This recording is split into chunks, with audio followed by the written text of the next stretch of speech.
administrative points. So you should have seen the email from Camille that the midterms are available in my office. So at the moment, we're not able to return them to you, but if you want to stop in and see your score and look at the key, then you can do that. The reason we can't return them is because there's not all students have taken the midterm yet, so we need to be cautious there. And then the statistical distribution, Camille sent out over email, and I think the only point I want to say more about that is that if you feel like you're not content with your scores, then please try to think carefully about any particular areas that are confusing or you're not where you feel like you need to be, and then please discuss those with me or with the TAs. We're always here to help. And the point of these graduate classes that we offer at Scripps is not, to pay the bills. Is we really want to try to support you as young researchers, and part of that is having assessments so that you yourself can see where your understanding is at, and if you're not where you want to be, then please discuss that with us. In terms of upcoming deadlines to be aware of, reminder that today's the 16th and the draft of your Wikipedia article is due the 18th. So that is fast approaching. Again, if there's anything about that you're unclear about, or as you're getting into it, you're struggling with any aspect of it, let us know as soon as possible so that we can help. Okay, let's shift over to our notes. So welcome to day 13, which today we'll cover catalytic carbonylation reactions.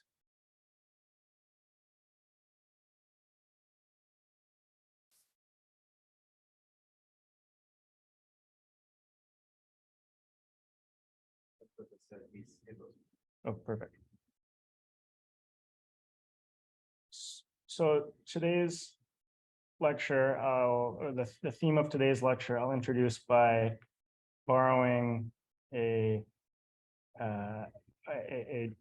joke from our previous TA from 2021, Tanner, who said the goal of today's lecture is to teach you how to build all the chemicals that you need to support modern society if you're stranded on a desert island, using only the 4 real elements: wind, fire, water, and earth, which are essentially the building blocks that we'll focus on today: CO, H2, H2O, and alkenes. But the caveat is that to get the precious metals like rhodium, iridium, that you would need to do some of these reactions, your desert island would have need to be struck by a meteorite, and you would have need to survive the meteorite hitting the island. So we'll talk about carbonylation reactions. This is an interesting topic just from the perspective of organic reactivity, because CO and H2, to an extent, they possess this interesting properties that in catalysis, these are really rich, commonly used starting materials. But in organic chemistry, in the absence of catalysts, these are quite inert to most organic reactants, particularly CO. So metal catalysts have this magic ability to turn on reactivity over these molecules that are typically innocent bystanders. So let's begin by talking about a fundamentally important process called the water-gas shift reaction. So this reaction you can think of as a shuttling process of an oxygen atom between H2O and CO. More specifically, H2O plus carbon monoxide will react to yield CO2 and H2. And commercially, the way this is an important process for generating H2. So historically, it was not important, it was not necessary to have efficient ways to generate large quantities of H2, but all that changed in the middle of the 1900s because there were a number of new catalytic processes that came online that required H2, notably the Haber-Bosch process that converts nitrogen to ammonia. And so there was not sufficient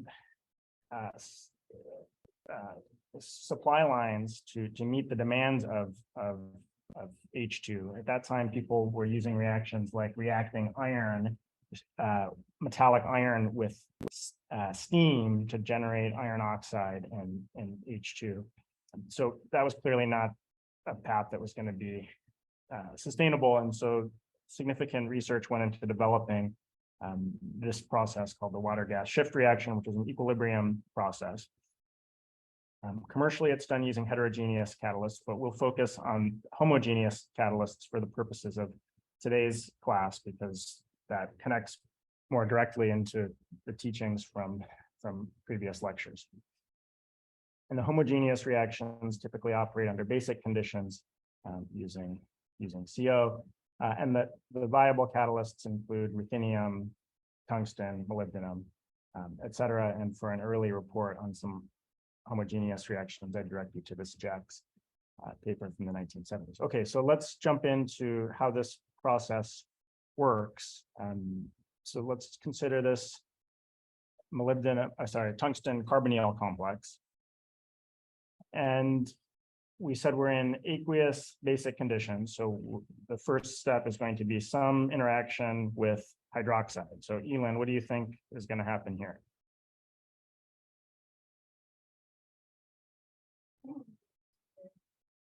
React with CO to give what?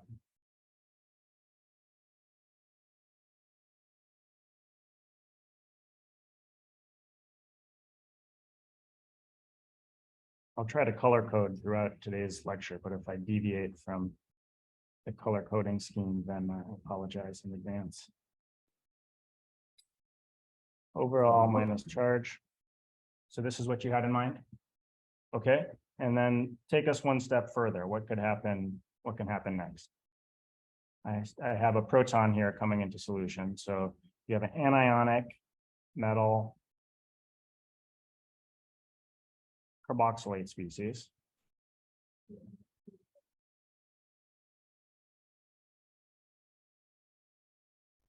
Sorry, what was that?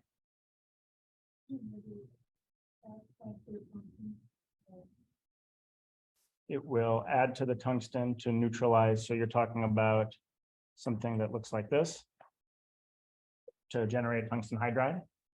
Okay.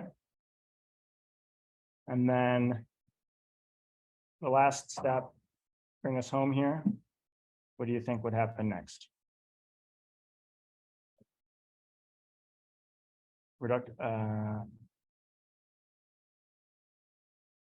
Reductive elimination of what?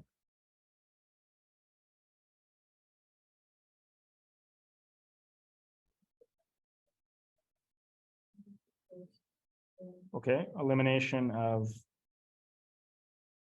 CO2. Is that what you're thinking?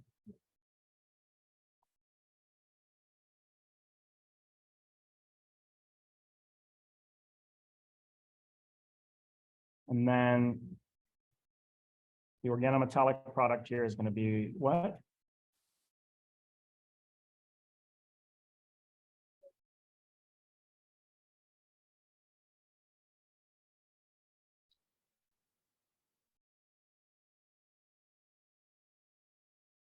Is that what you had in mind?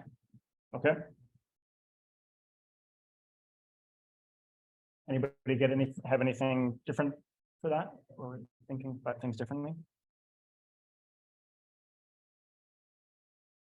You might also be tempted to extrude CO2 first to make a tungsten hydride that then is essentially getting protonated. In a sense, you could draw that either as a discrete step to initially make the dihydride or as an outer sphere protonation. And based on what the information I'm providing here, those would be reasonable things to think as well. I think that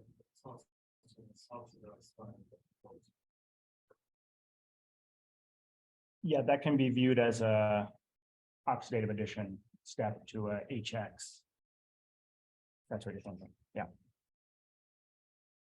So the water gas shift reaction can be run in forward or reverse. And the reaction shown here on the top left is moderately exergonic. And so there's a dependence on the equilibrium constant. There's a temperature dependence of the equilibrium constant. And so the overall scheme you can see here.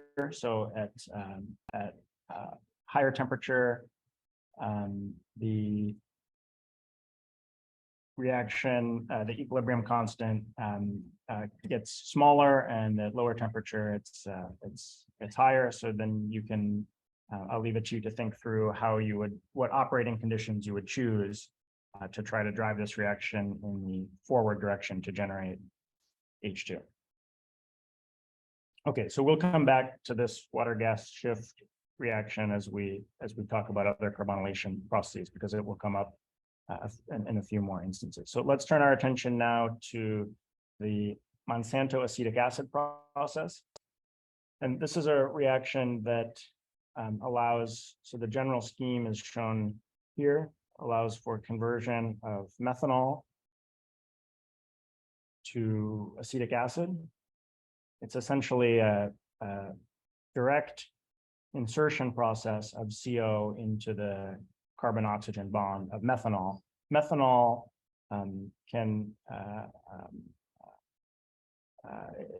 is a convenient C1 feedstock that is made from syngas, which is a combination of CO and H2. And the Monsanto acetic acid process, or its close family members that we'll talk about today, are responsible for 80% of the world's production of 17 billion pounds of acetic acid. Oh, this is incorrect. Sorry, this should be, I don't know how that got in there. That was a copy paste error. This process was initially discovered using a cobalt catalyst by BASF, a giant in the commodities chemical space in Germany. And you can see the initial manifestation of this reaction, high temperature, high pressure, made it not attractive for large scale applications. So this is an interesting case where initial discovery with a base metal actually eventually was supplanted by the precious metal catalyzed version of the reaction. And that's because even though the precious metals intrinsically are much, much more expensive, in these particular contexts, they're so much more efficient and reusable and more selective that you can justify the added cost of the metal. So in work by Monsanto, then in the 1970s, they developed a rhodium catalyzed version, which will be the focus of the ensuing discussion, where catalyst loading can be reduced by 2 orders of magnitude, and you see lower temperature and lower operating pressures as well. Ultimately, this was supplanted by another process that we'll cover today called the Cativa process that uses an iridium catalyst. Okay, so let's jump into the details of this Monsanto acetic acid process. First, let's go through the electron count of the active catalyst, which it's interesting how simple this catalyst, which is so highly reactive and so highly selective, is. You can put in a number of different rhodium precursors, but whatever you put in, essentially it will all shuttle to this as the active form. So let's go through the electron count of this just as a refresher. So let's see, Alex, do you want to help us with this? Well, it's like rhodium 1, so the electrons for the electron against the electron formation of the. Okay, D8, 16 electron square planar, perfect. Anybody get anything different from that? We're good. Okay, let's walk through now the catalytic cycle. giant ethanol with water and methyl iodide. Okay, Undergo oxidation, version one.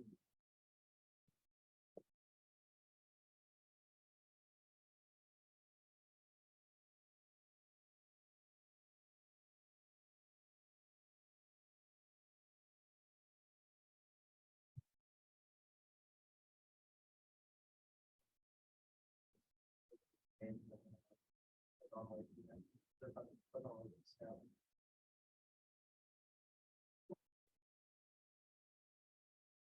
ligand exchange, you said, okay. So why would CO at, let's say you mentioned that we're looking at a migratory insertion step. So why would CO be necessary for a migratory insertion?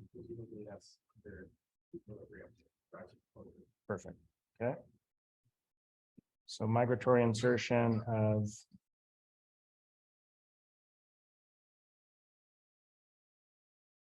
methyl to one of the carbonyl ligands, an open coordination site, as Alex was saying, and that's going to be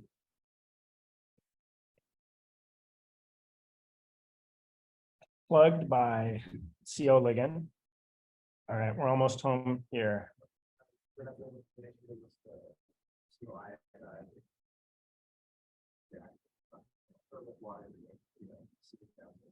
Okay.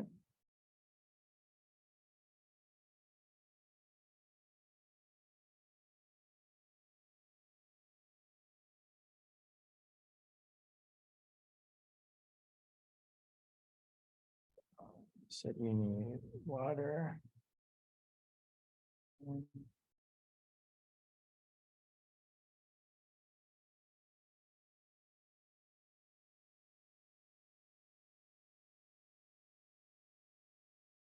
And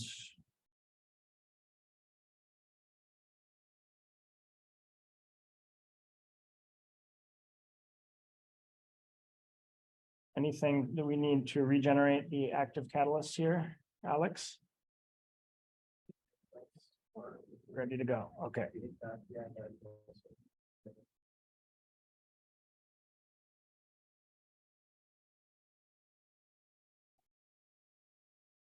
Perfect. And why go to all this? So the first thing to point out is that this is a dual cycle.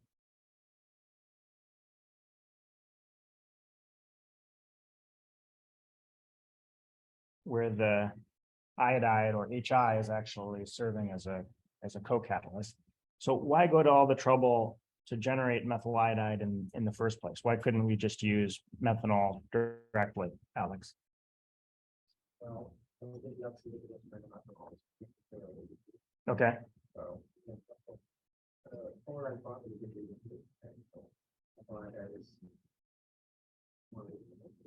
Yeah, so what are the properties of methanol?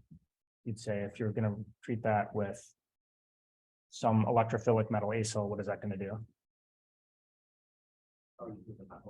Right, so that would be a potential nucleophile. So if you want to make methyl formate or methyl dimethyl carbonate, that's that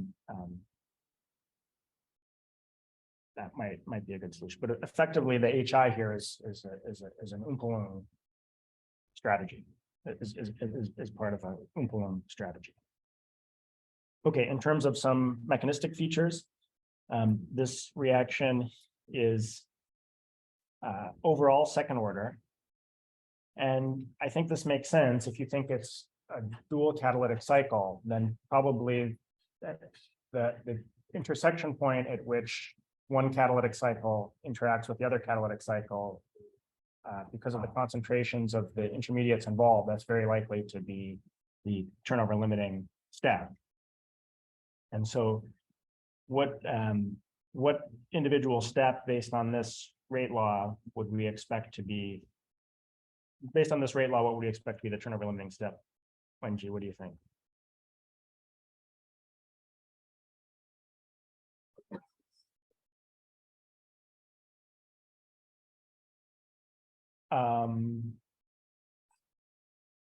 How would you explain positive order dependence on methyl iodide if it's 1,1 migratory insertion? Probably the concept. Okay.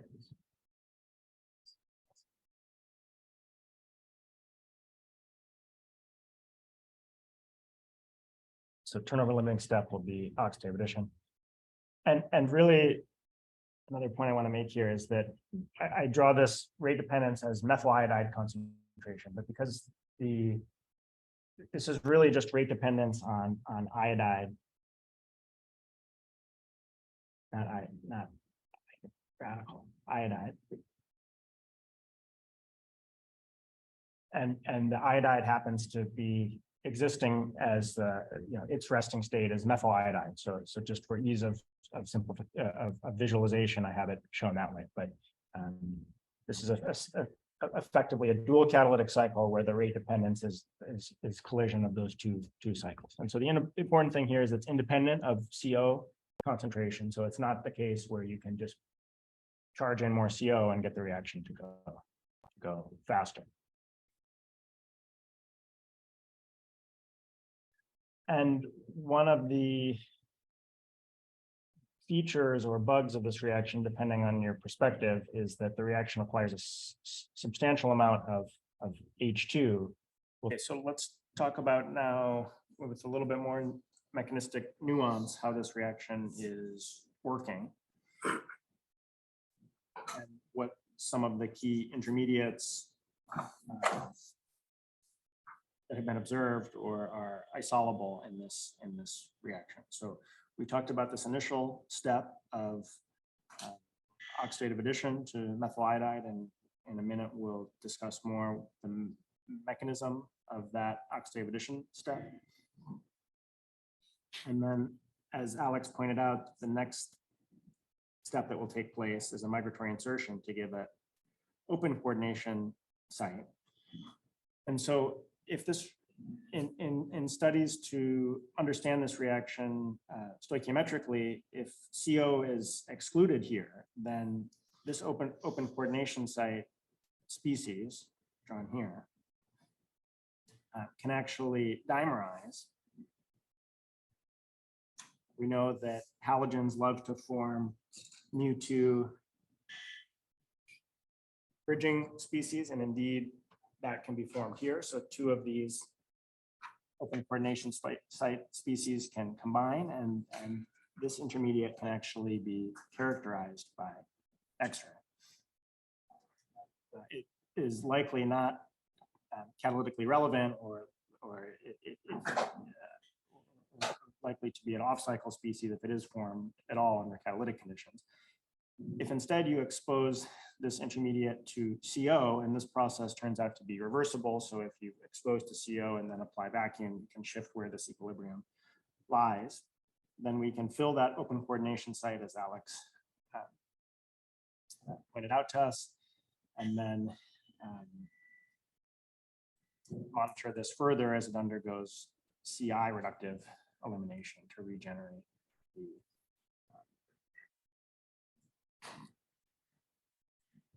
catalytically active form of the catalyst. So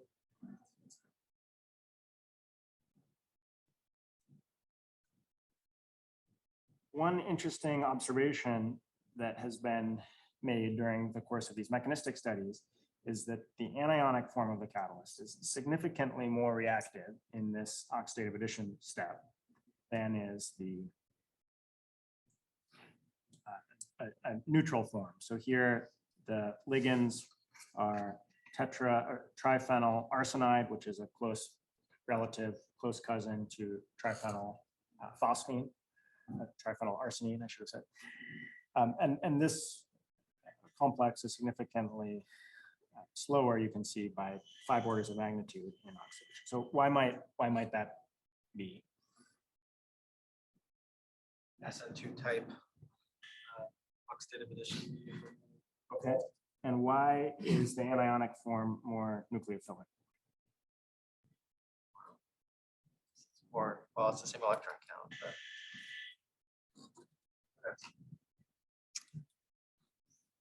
It should be the same. yeah, it's the same electron count, but just know that anionic species are more active in SN2 type. Sure, there's more Sure, exactly. electron density in an anionic anionic form compared to a neutral form.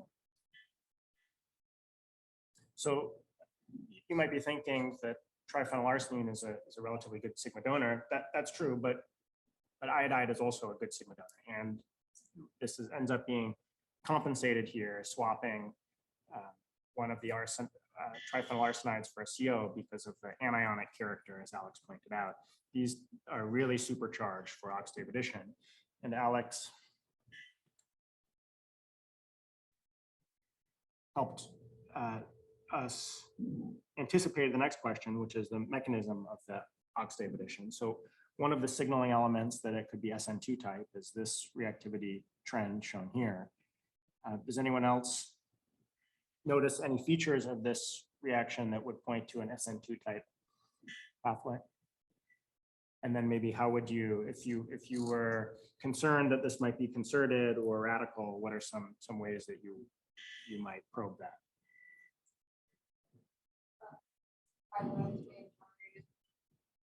So you could potentially add iodide into the system. That affects the rate. That can kind of tell you, like if that iodide generated. Okay. I guess one potential, yeah, that's an interesting thought, but I would say one potential convoluting factor there is if you add iodide, you can actually make a even more reactive, doubly anionic species. And so I guess you could say, maybe is that what you have in mind, that if that's the pathway and you get doubly anionic and get even more supercharged, that it would go faster? Or were you thinking about suppressing the capture state? Yeah, I was thinking about like suppressing. Yeah. Okay. What other experiments would you have in mind here?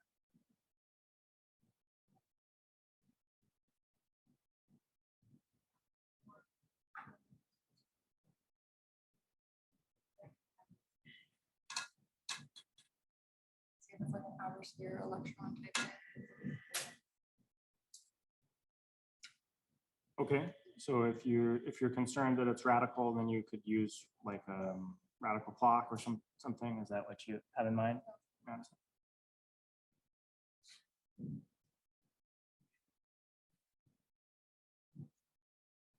Also, you'll see one thing you'll see is I've drawn these groups in a trans relationship. Now, because there are two other iodides, it might be difficult to pinpoint that. But you could imagine, let's say, taking the dibromo analog or dichloro analog and then reacting with methyl iodide and seeing where iodide goes. That's a way to infer the character of that oxidative addition stuff. Is it possible to isotopically label the iodides on the methyl? You could do that. That is that could be describable. You have to be careful about secondary processes in that case. Also probably test the reaction of different solvents. Different solvents, okay, Solvents. like that. Is this normally just run in methanol water? Yes.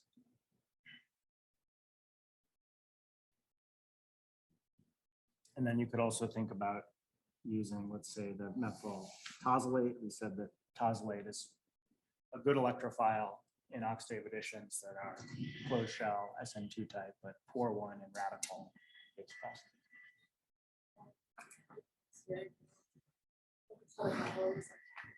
Sure, okay, like that.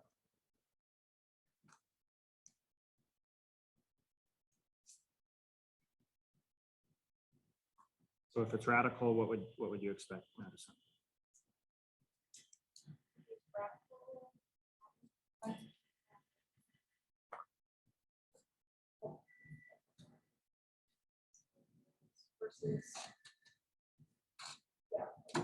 Yeah, if it's radical, your top performer would you expect to be T-butyl iodide or something like that, and you'd expect methyl iodide to be a poor performer. Great. Okay, these are all good, good ideas.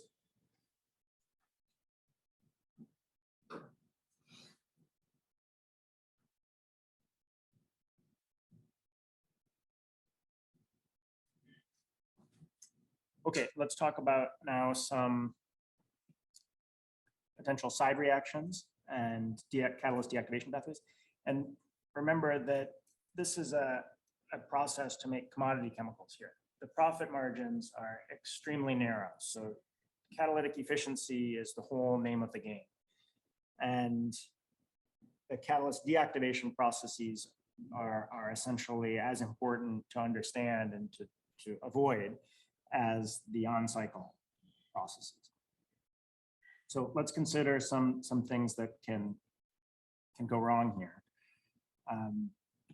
If we consider this metal acyl, so now we're at the rhodium 3 oxidation state. You could make a similar argument for just the post-oxidative addition intermediate, which also will be rhodium 3. If this were to react with HI present in solution and react directly, then you could protonate off this metal carbon bond, and that could happen either via a direct proto-demethylation process, or you could also envision an oxidative addition reductive elimination type process. And in this case, with the metal acyl, the rhodium acyl, you get formaldehyde as a byproduct, and indeed that is a byproduct that's observed in this reaction. And more troubling from a catalyst deactivation perspective, you get a rhodium 3 iodide species, and this can be an equilibrium. In equilibrium, this can exist in multiple states, but all of them are inactive. So it's rhodium 3 with some number of iodides and some number of COs on it, but the catalytically active form is rhodium 1. So you're at too high of an oxidation state. Now the metal is too electron poor to engage in that key oxidative addition that needs to happen. And what's worse is that this can react further, lose a CO, and get to the simple rhodium triiodide that is insoluble and crashing out of solution. So we need a rescue pathway here, but thankfully we have a built-in rescue pathway. And I've tried to give a hint here about how we're going to rescue the catalyst. So think back to what we learned at the beginning of class now and walk me through how reaction with of this rhodium 3, this dead end deactivated form of the catalyst with H2O and CO might be a rescue pathway here.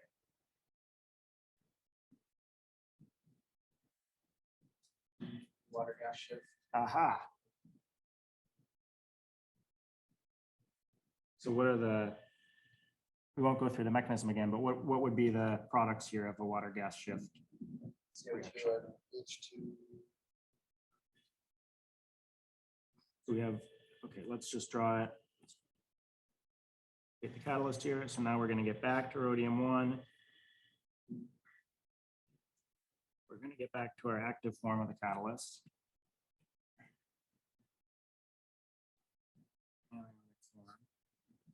And typically the byproducts of water gas shift are CO2,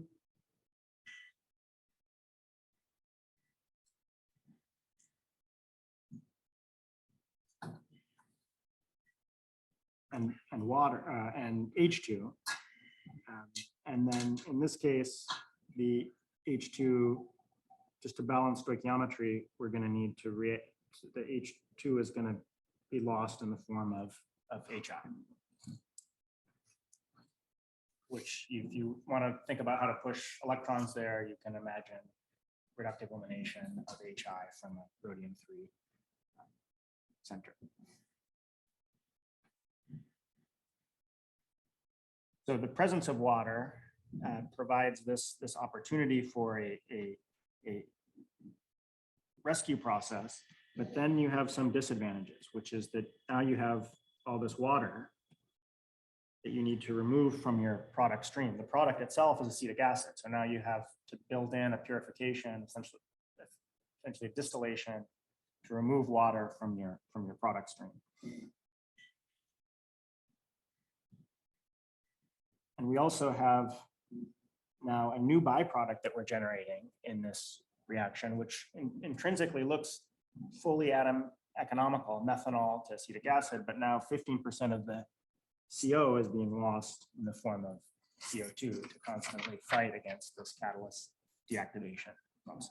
So it's not without its warts, this reaction, but it was nevertheless one of the first and most compelling applications of homogeneous catalysis on industrial scale. There was a lot of attention, there has been a lot of attention over the decades to how to improve this Monsanto acetic acid process. So we'll discuss two now. So we talked about how water has these disadvantages. And so you might then just be wondering, maybe we could invent a process that is totally anhydrous, where our product is not acetic acid, but the anhydride form, acetic anhydride. And indeed, that such a process exists and has been developed. We're not the first people to think that might be a good idea. It's called the Eastman acetic anhydride process. And I won't go through the whole mechanism again, because it's very similar to what we just saw. The key difference now is that the methyl iodide that is thusly generated can now react directly with a deprotonated form of acetate. So I've drawn here as lithium acetate to give acetic anhydride as a byproduct. And then acetic anhydride itself is effectively a desiccant. So it's drying itself and generating some small amounts of acetic acid that can then also engage as a nucleophile as the reaction progresses. Another disadvantage, which I didn't know, but I'll just go back before I move away from this screen, is that this reaction intrinsically generates a fair amount of HI, which is really corrosive, as you can imagine, to the reactors that are required. Okay, now let's talk about another modification of this general concept. But here, the key change we're going to make is to continue our trek down the periodic table from cobalt to rhodium, now to iridium.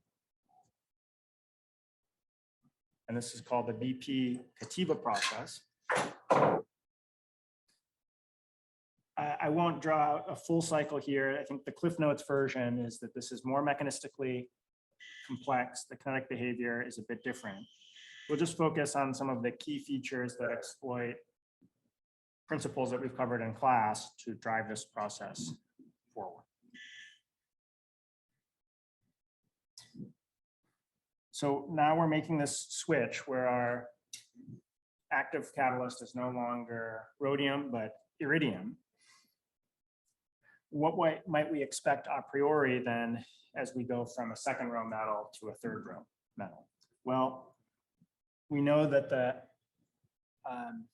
carbon metal bond strength is going to be stronger in the third row. And so that will manifest in terms of an accelerated oxidative addition step where we're forming that new metal alkyl bond. We get 150-fold rate acceleration here. So part of that is the bond strength, and the other part of that is that for third row metals, they're able to accommodate these higher oxidation states more easily, so iridium 3. Okay. But then let's consider the next key elementary step in this process, which is the 1,1 migratory insertion. So what might we expect here when we're making this comparison, iridium versus rhodium? What do you think there, Dylan? Remember repeating the question?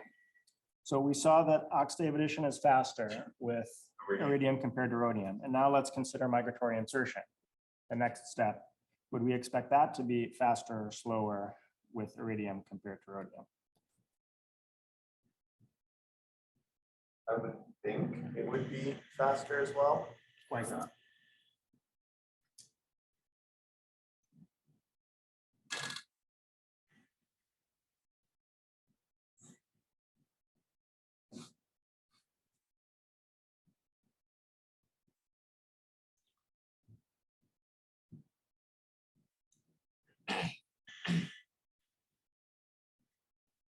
So think about this general trend, second row, third row, the metal methyl bond is going to be stronger in the third row. And then a migratory, one migratory insertion. That would be slower than if the metal carbon bond is stronger. Beautiful. Thank you, theory. And we saw that trend before in the 1-1 migratory insertion lecture notes that first row is fastest, then second row, then third row, and that the relative rates are controlled largely by ground state stabilization or destabilization in a 1-1 migratory insertion. So the 1-1 octave addition, iridium's helping us. 1-1 migratory insertion, it's actually hurting us here. And so that would not make for a very good commercial process. But organometallic chemists are clever, and they came up with a workaround in the form of this key promoter.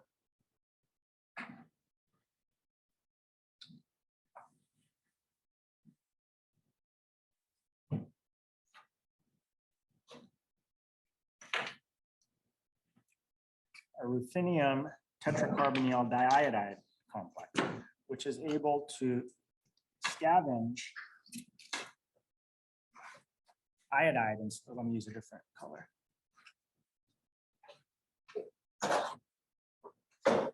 Scavenge iodide ligands in solution. And now if you think about that change that we're making, what would happen if we're able to scavenge this iodide? Now we're going from an anionically charged species to a neutral species. And would we expect that to accelerate or suppress migratory insertion?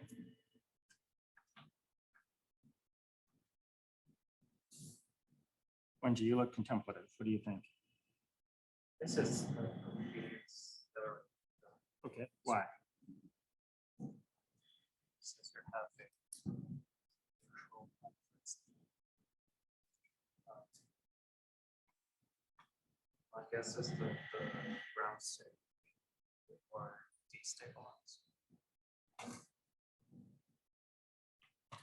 Yeah, okay. So you're going from, so you're voting in this, I'm asking you to decide which one is going to be faster, and you're saying you're voting neutral. Okay. You would be correct. So, and why is that? You were saying that it's also a ground state stabilization or destabilization argument. One way to think about it in general is just the anionic form is much more electron rich at the metal. There's then stronger pi back bonding to the coordinated CO ligands. Now that carbon metal bond has increasingly double bond like character, and it's just harder to break than one single bond.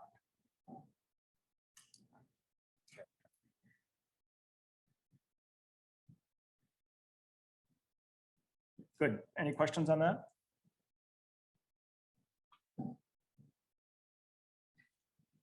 Okay, we'll shift gears a little bit now and discuss hydroformylation. Another very key organometallic process in industry. The overall reaction scheme here is like the addition of an H atom and a formal group across an alkene, which can happen either with linear selectivity as drawn here, or with branched selectivity, not drawn, but you'll see later. This is also an incredibly important process, 14 billion pounds per year in terms of its scale. I have a note here I wanted to share to give a sense for this. It ends up being 2 pounds per year per person on Earth.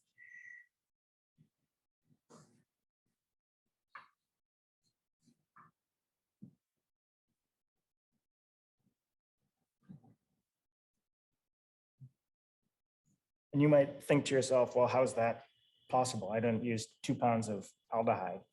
But I think if hopefully if you, by the end of the lecture, I convince you with all the different processes where you use aldehydes that indeed this is the case. This reaction was discovered in its earliest manifestation by Otto Rollin, a chemist at Ruhr-Chemie. And some interesting biological. Hello? Okay. Interesting biographical details about Otto Rollin is that he was a student of Fischer and Tropsch at the Kaiser Wilhelm Institute for Kohlenforschung, now the Max Planck Institute for Kohlenforschung in Wilhelm an der Ruhr, where he was actually born. So in some ways he was destined to carry out this type of research. And if you're interested in reading more from a historical perspective, I direct you to this Angevante essay. It's a really fun read. One of the things that is interesting in it is that has essentially Otto Rollin's copies of his report cards from various stages of his education. And you can find these notes like Otto is a good worker and a diligent researcher, and he keeps a good lab notebook, this kind of thing. So if you ever make it big as a chemist, be careful what records Scripps has on you from your graduate career. So Otto Rollin did not make this discovery setting out to discover a new type of reaction. He was studying the effect of alkene additives in Fischer-Tropsch reactions. So Fischer-Tropsch processes that describes a collection of reactions to convert syngas, which is H2 and CO into hydrocarbon products. And he made this interesting observation of observing aldehydes in the reaction scheme, and then further developed that. So the initial work was with cobalt. So this reaction will initiate with dicobalt octacarbonyl reacting with H2 in a bimetallic oxidative addition to give two equivalents. Maybe I should show this more clearly. Two equivalents of the corresponding metal hydride that is the active form. And I've drawn the three-dimensional representation here. Okay, let's jump into the catalytic cycle now. We've seen these types of carbonyl-bound metal hydrides can also do hydrogenation. So you might expect that should be a common byproduct, and indeed that's the case. We'll discuss that. Okay, let's get into the catalytic cycle here. So familiar theme, this will begin with dissociation of a CO ligand to open a coordination site where now we're going to bind to an alkene. Now, two paths are possible here. In one case, the hydride will insert into the less hindered terminal position to give a branched, so-called branch product here, and that's going to continue on to give the branched hydroformylated product. And the mechanistic steps in that are similar to what we will see in the cycle that we'll discuss now. The other outcome, the other possibility is that the H atom inserts into the more hindered secondary or pseudo-secondary position to give the linear intermediate. And then now we need a few elementary steps to close this catalytic cycle. So what do you think here, Christine?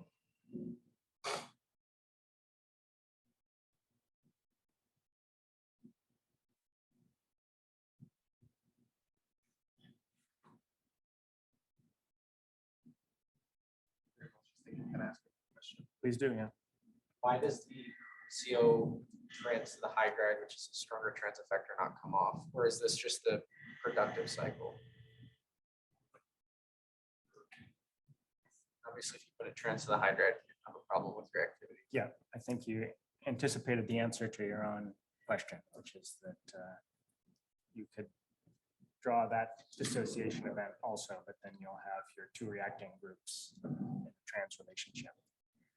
And that just being degenerate. Okay, Christine, what do you think here? Migratory insertion. Beautiful, okay. We're migrating.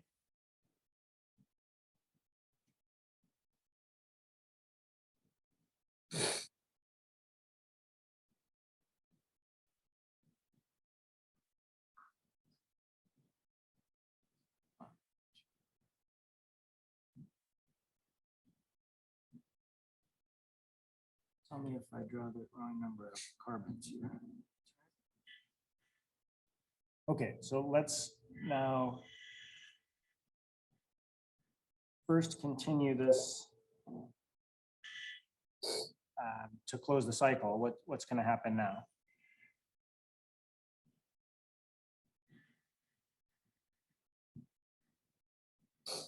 Pranali, what do you think? Reductive elimination of what and what?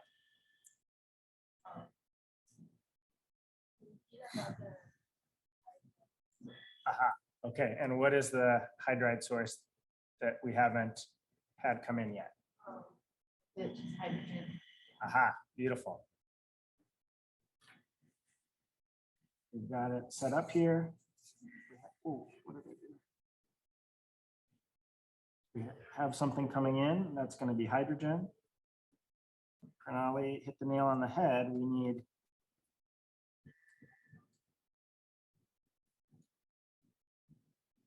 to find an H atom in our product somehow, or that's going to go into our product somehow.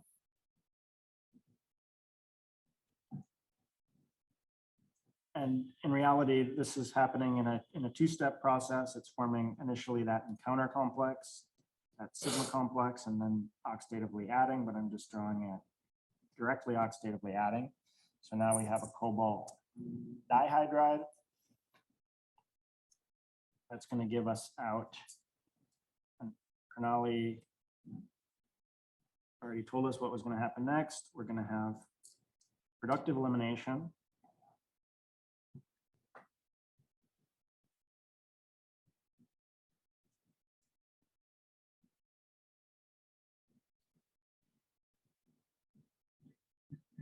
To give our aldehyde product, linear aldehyde product.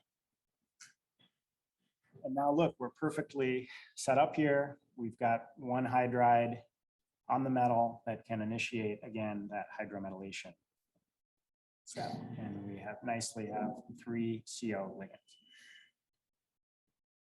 Okay, mechanistic studies have determined that the resting state of the catalytic cycle is this cobalt acyl. So after this step, then you're locked in terms of your product selectivity. And remember, these reactions are complex. We're drawing this everything happening in a nicely choreographed fashion, but in reality, there's other things that can happen. So what else might you expect to coordinate besides H2 that's present in solution here? And the hint here is that these, I don't have this noted, that these reactions often operate under very high pressure of CO.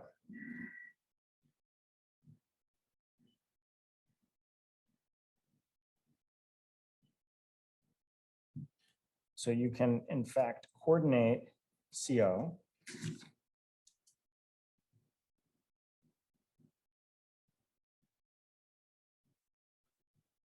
to get this off-cycle inactive tetracarbonyl form.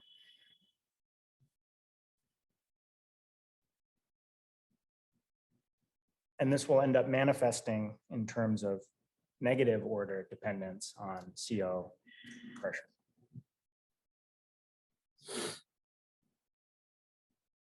Which of these is technically the resting state? Is it the tetra or the tricarbonyl? I think that it is, I think I want to put it here, but depending on the operating conditions, it could partition between the tetra and tri form. So the excess CO is inhibitory in terms of rate in terms of turnover frequency, but actually can provide some stabilization. And so it can prevent catalyst decomposition. So here's a case where slightly lower TOF can come with the benefit of higher TON. Now, these cobalt catalysts had the disadvantage of having relatively modest linear to branch ratio, which is problematic if you think about applications of this chemistry, because then your product stream, you need to distill to get to the pure form. And for much of the early part of the history of this reaction, the linear form was what was sought after. Now, I think in more modern manifestations, people are also interested in the branch product, and particularly doing the branch type reaction in an antioselective fashion. So mechanistic work from Heck and Breslow in the 1960s really established that mechanistic framework that I discussed above. And this is a different Breslow than the one you're probably thinking of. It's not Ron Breslow. This is David Breslow, a collaborator of Richard Heck, the same Heck that you're probably thinking of. And then a key discovery by Shell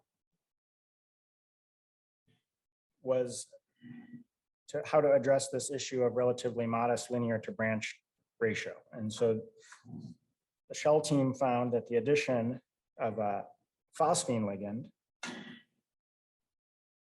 can improve linear to branched selectivity. And in their initial work, they studied palladium, tris, tert-butylphosphine.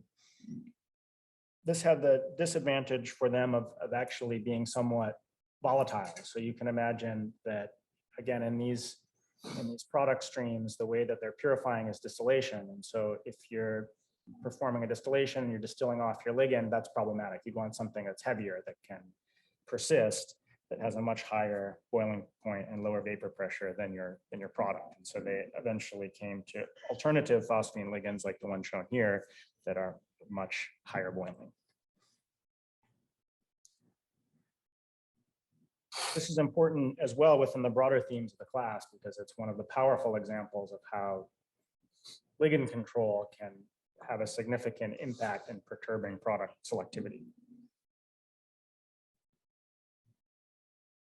So the cobalt system has some pluses and minuses associated with it. The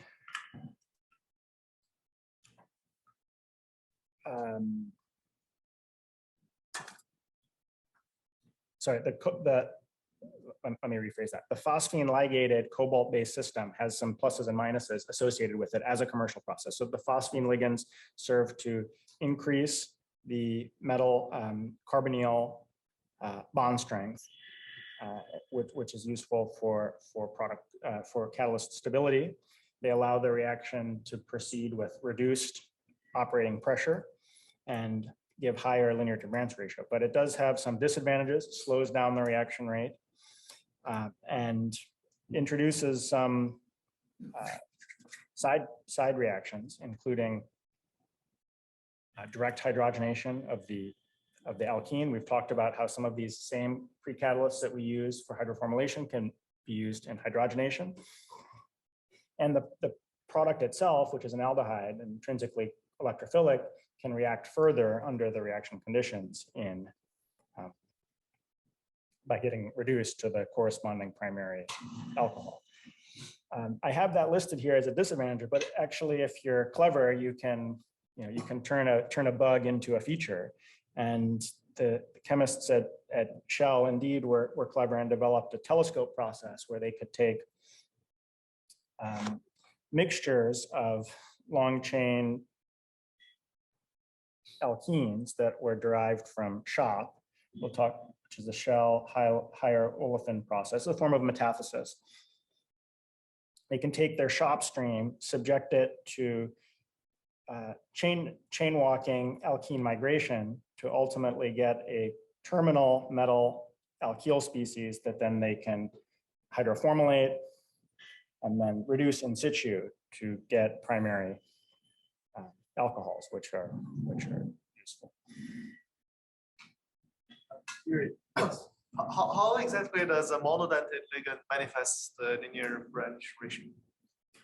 Let's discuss in the context of rhodium first. That will be the next part of the discussion, and then we can circle back to your question if it's not clear.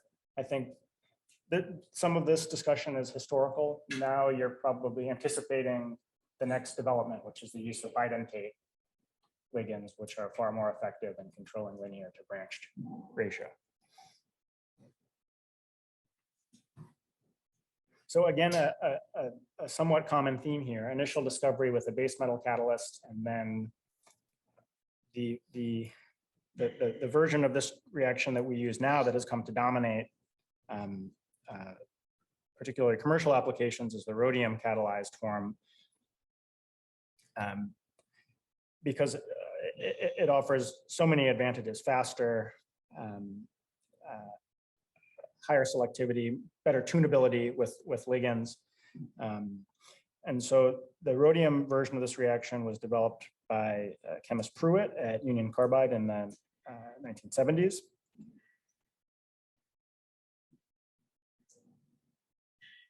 Oh, sorry, I had my notes misplaced. I wanted to point out that this hydroformylation people also describe as the OXO process. I think this was like the marketing team at Chemie came up with this after Otto Roland's discovery. I don't know if he liked that term or not. So that's where this low pressure OXO process contextualizes those notes. And so the Union Carbide team found that the presence of triphenylphosphine can improve linear to branched selectivity. The coordination chemistry involved is complex. So the way this works in practice is a large excess of stoichiometric excess relative to the metal of the triphenylphosphine is used. And you get complex speciation where you have some combination of phosphine and CO bound, all potentially existing in solution, all potentially equilibrating depending on the precise reaction conditions. And then not all of these forms of the catalyst are created equally. Some have enhanced reactivity and selectivity relative to the others. And then the sort of Goldilocks version is the one shown here that balances activity and selectivity, the bisphosphine ligated form. And so in solution with triphenylphosphine, we can monitor actually this, we can observe this species and determine that it exists as a 85 to 15 mixture of the equatorial form and the equatorial axial form. And the key distinguishing feature here is that the phosphines have a different angular relationship with respect to one another. When they're equatorial, it's a approximately 120-degree relationship. And when they're equatorial axial, it's a 90-degree relationship.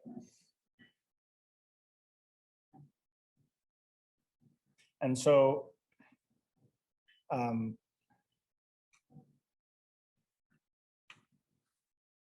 this principle of now in the context of, delete this is confusing. Now, when we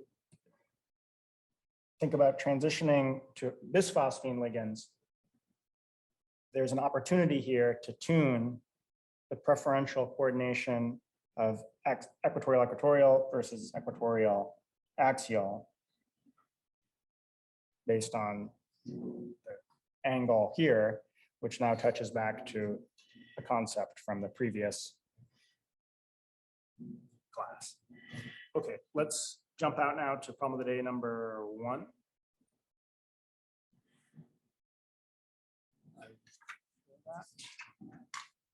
Sorry, for the selectivity Yeah. scale, is that like more selective towards the linear product? It's not the- Yes, that's correct. Thank you.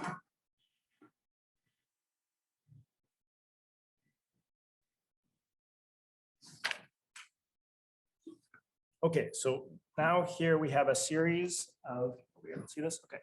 We have a series of xanthos type ligands. And there's a long preamble here in the question. It says, in rhodium catalyzed hydroformylation, the bite angle of the bisphosphine ligand is known to influence the equatorial and equatorial axial ratio in the catalyst resting state and the linear to branched ratio of the product.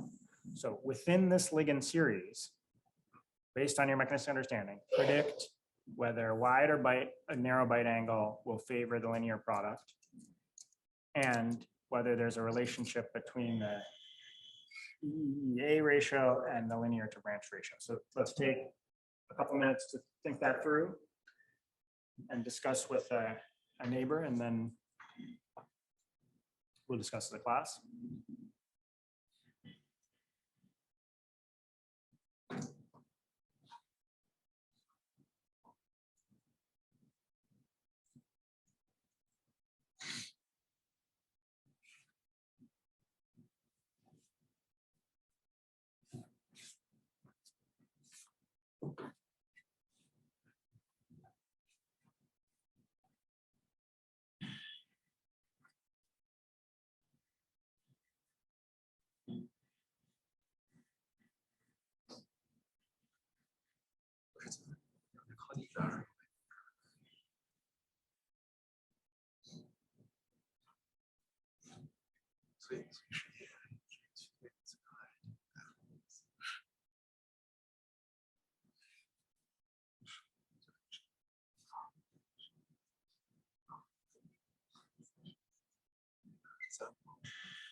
Let's now discuss as a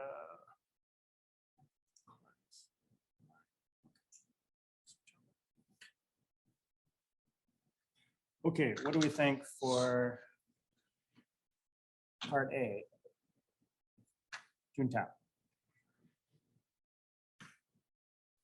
So probably the narrow rectangle favors the linear.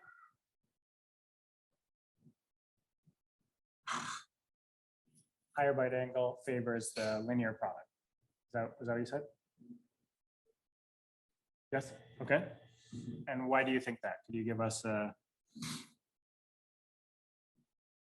So white explanation? rectangle will be a more steric, congested complex. So it favors a less hindered linear. Okay. So in the product determining transition state, which if we don't, most of the details here with rhodium are going to be similar to cobalt. So we'll just scroll up. In the product determining transition state, which let's say is the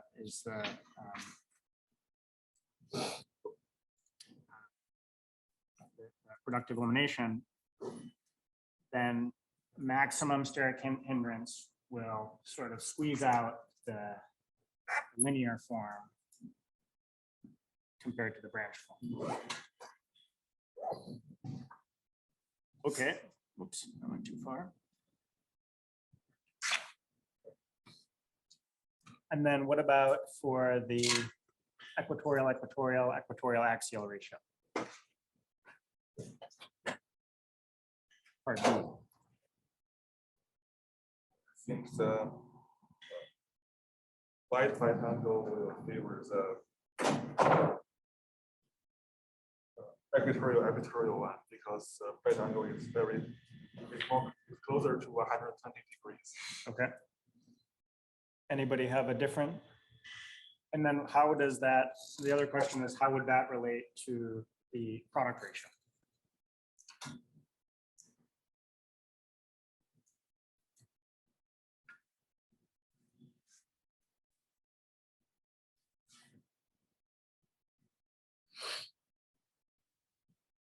What do you think, Chintao?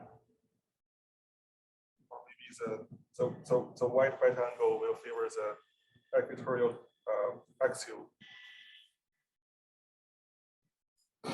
because the equatorial axial is more hindered than the equatorial coordination. Okay, I think this is reasonable, but if I'm honest, this is a little bit of a trick question because we're already, the subset of ligands we're considering are already wide bite angle ligands. They're already of the Xanth-Foss type. So as we can see, there's a very clear relationship between bite angle and linear to branched selectivity, but there's no clear relationship between bite angle and EE-EA ratio, or between EA ratio and linear to branch selectivity. Why? It's because that, remember it, as defined in the problem, the EE-EA ratio is the product resting state, not the product determining transition state. It's an example of a Curtin-Hammett type scenario, where what you read out in the resting state is not necessarily the effect that those ligands have on the transition state. Now, more broadly, if you step back and consider all possible bisphosphine ligands, then I think you will find a correlation between EE-EA ratio and product selectivity, because here we're spanning a pretty narrow range between 102 and 111, but we know bisphosphines can span a much, much broader range. And then you'll probably see, if you get so narrow that you can't possibly coordinate equatorial, then you're not going to have a selective ligand for linear. So it's a little bit of a trick question, but I wanted to try to drive home this point of Curtin-Hammett. Just because you observe a certain ratio in the resting state, it doesn't mean that that same effect is manifesting in the transition state. Okay, let me quickly put that reference to also be available in as part of your readings on the.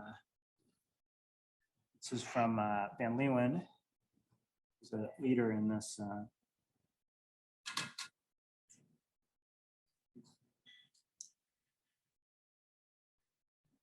In hydroformylation chemistry,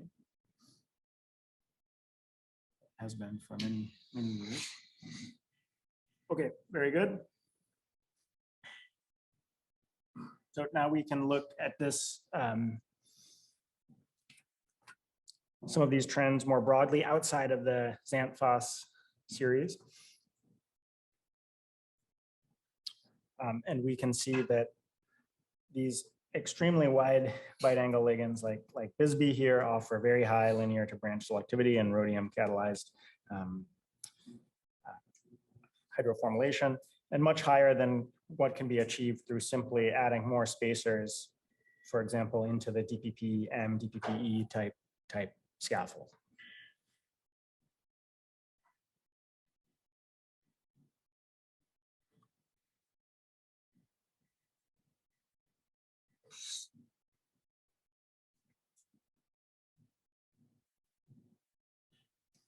We can also quickly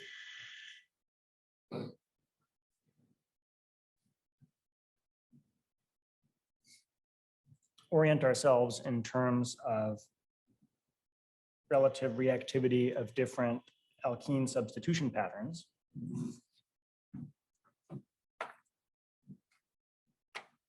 And I think this will echo previous trends covered in the class. So I'll go through this very quickly.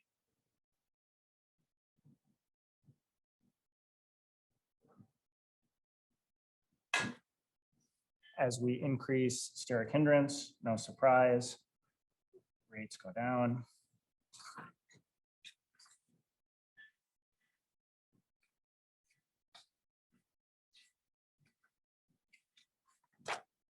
And then the intrinsic linear to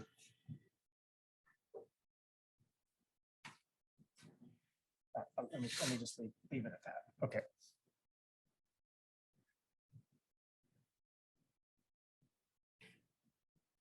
Okay, let's talk about some applications, and then this will lead into problem of the day number 2.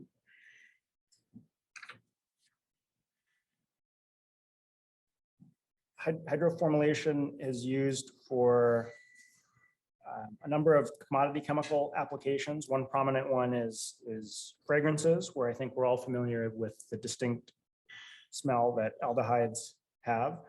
And so this has been used on commercial scale within the fragrance industry, basically since its inception. So here are some examples. The one on the left is a conversion of limonene to the corresponding linear aldehyde.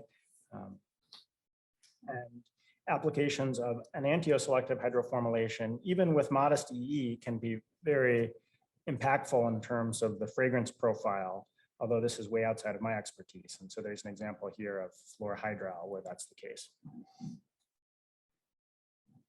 You might immediately think that this chemistry would have widespread applications in pharma as well, but I would say that's a little bit less so than you might expect a priori. Why is that? Well, there are a number of reasons. One is that linear aldehydes and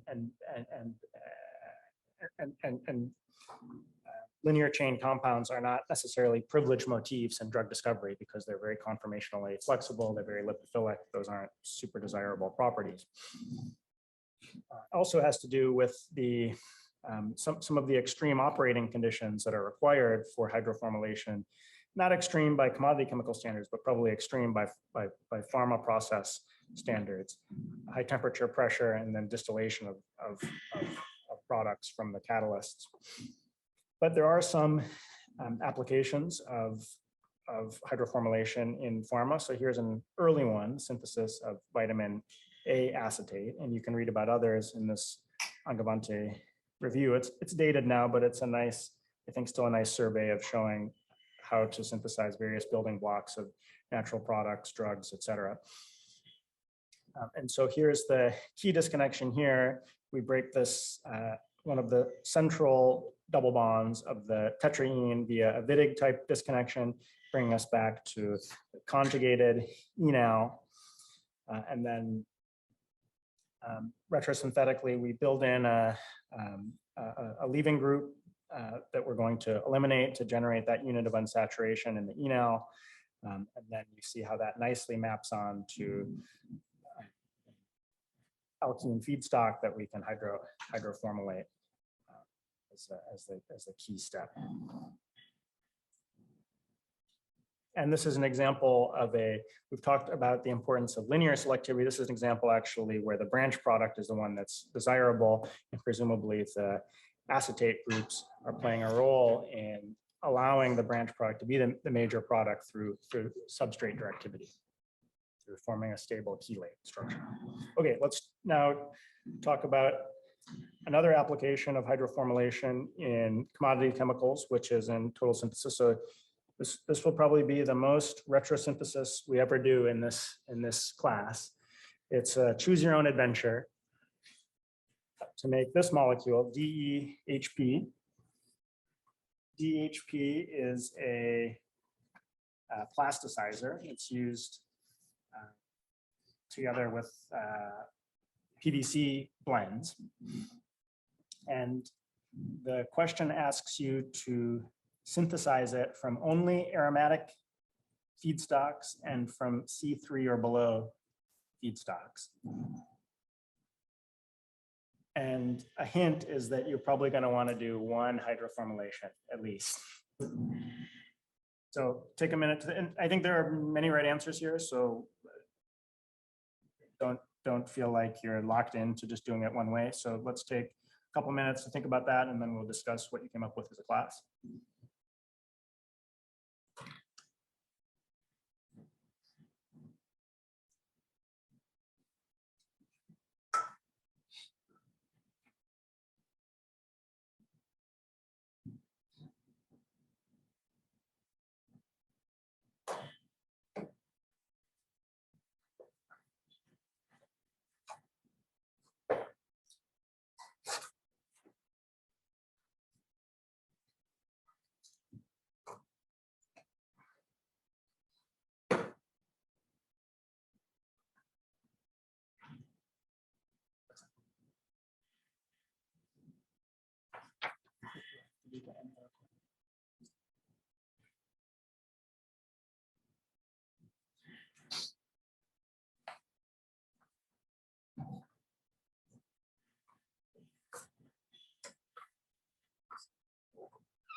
I think the first disconnection is probably going to be obvious to everybody, so we'll just get that down so everyone's oriented.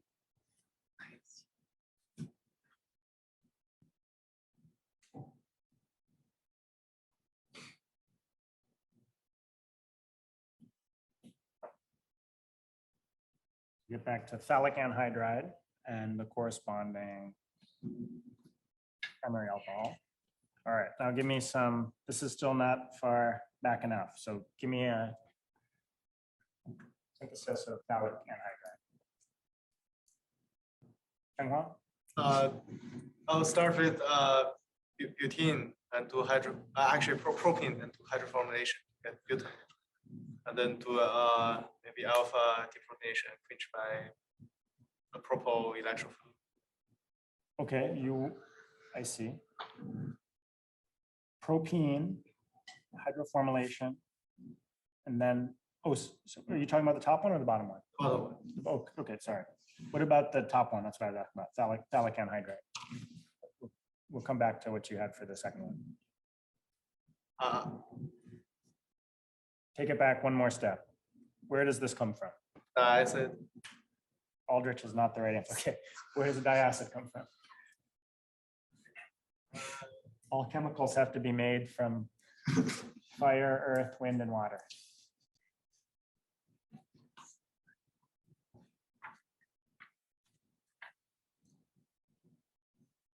Any assist? Benzoic acid, and then you want to do lithiate CO2. Okay. Any other? What did you say, Elin? Absolutely with the vanadium. Naphthalene. Oh, beautiful. Okay. Naphthalene plus vanadium oxo. That will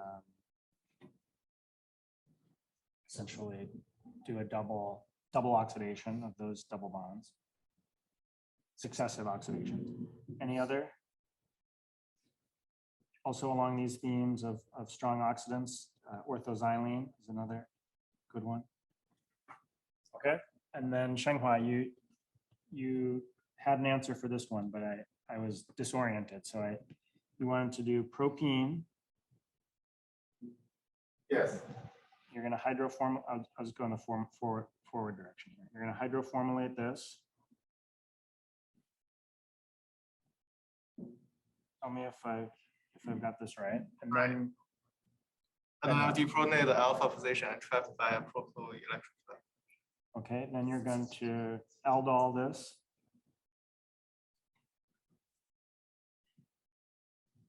Is that right? With another equivalent of the same molecule. Yes, or maybe the halide, or so just get it. 1, 2, 3, 1, 2, 3, 4, 1, 2, 3, 4. Okay.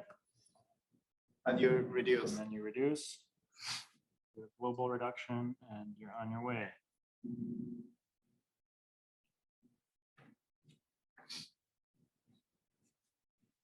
So this feedstock type retrosynthesis is a little bit different than how you think about normal retrosynthesis. You could basically look at this and say, okay, this is a C8 fragment. I know we have to get down to C3, so let's cut it into two C4s, and then excise another C1, and then we're at two C3s, right? And then the question is how to get from the C8 to the C4, and then you need to take advantage of the hidden embedded symmetry, the slightly non-obvious aldol disconnection there. Very cool. Any questions?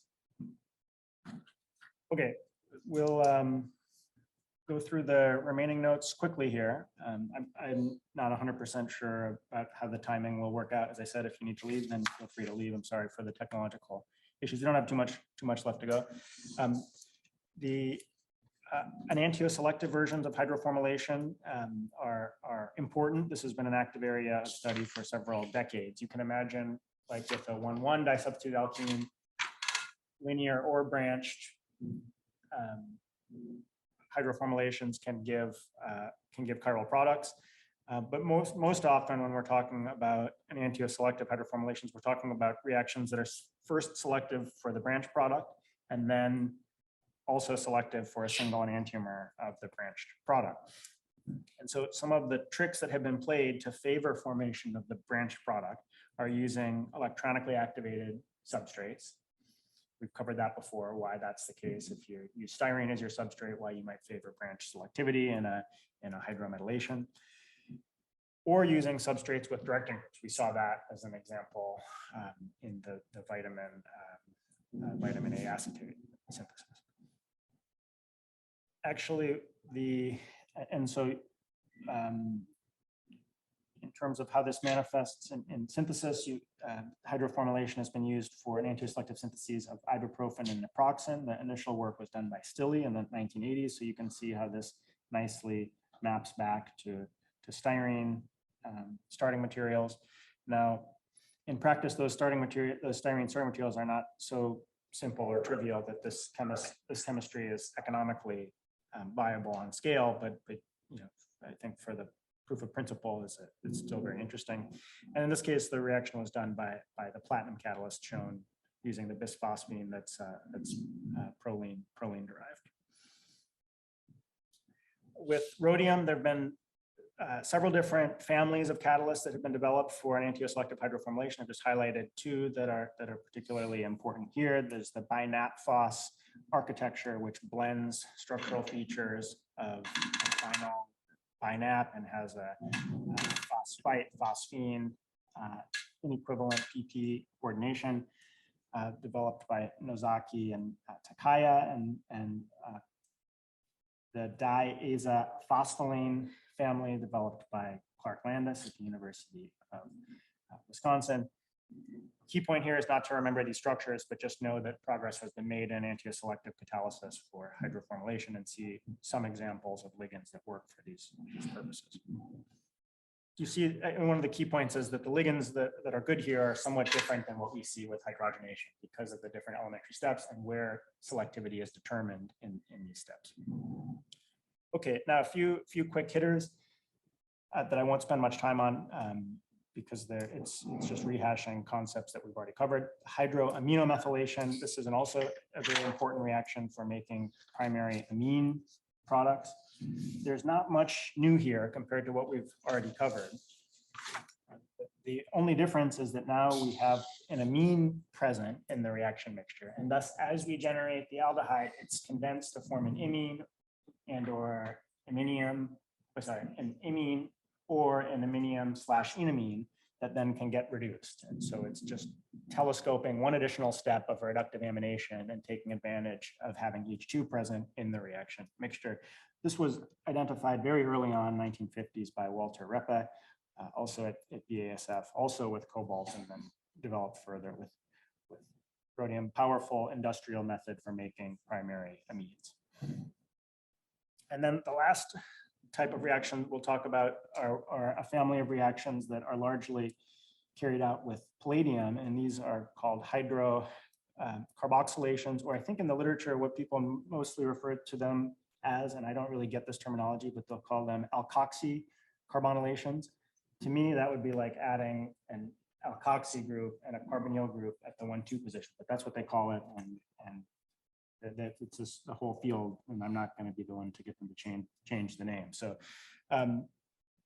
here's the general depiction. Now the difference between hydrocarboxylation or alkoxy carbonylation, what we saw before, is that now the end product is not an aldehyde, but it's at a higher oxidation state. And so the key point here is instead of a hydride as nucleophile, we have alkoxide or related nucleophiles as the coupling partner here. And this preparatively, the advantage here is it avoids oxidation state adjustments that you would need to do down the road. So for example, we saw this case of naproxen and ibuprofen. If you use the hydroformylation here, then you need to do a PINIC or something to adjust the oxidation state of the formal group, which you don't need if you're doing a alkoxy carbonylation. So here's a general catalytic cycle. I've shown this in kind of the lazy person's way, without rigorous coordination chemistry defined at each steps, but just so you get the general gist of it.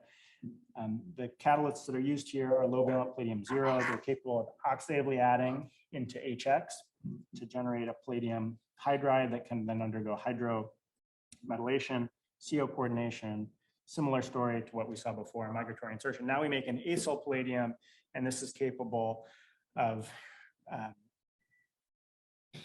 reacting somewhat analogous to an acyl chloride in the sense it could be an outer sphere attack, like we saw before in the water gas shift reaction of the incoming alcohol to generate the corresponding ester product. You could also formulate this as an intersphere ligand exchange followed by reductive elimination if you prefer that. And sometimes the mechanistic boundaries between those two limiting scenarios are not always clear. Okay, we'll just wrap up with a quick example from our chemist of the day. I don't know if anyone recognizes her photo. And then we'll be done. Sorry again. Thanks everyone for bearing with me during overtime here.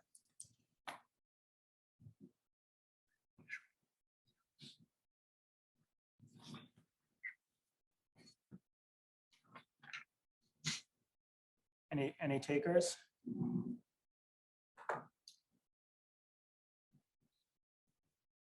Oh, do not end meeting for all. That's the last thing I need right now. And here's problem. So chemist of the day and problem of the day 3, which is from her group that we'll do together here.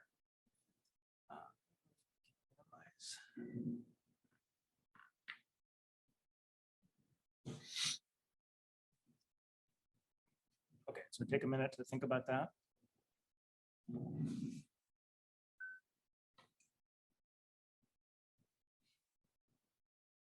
Go back to my screen.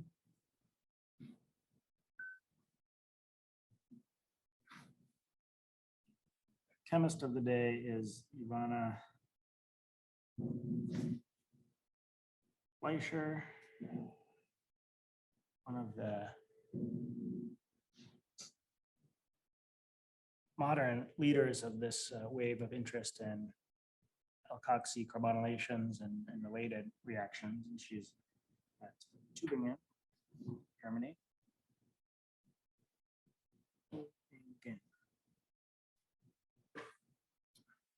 Born in Slovakia, and then did her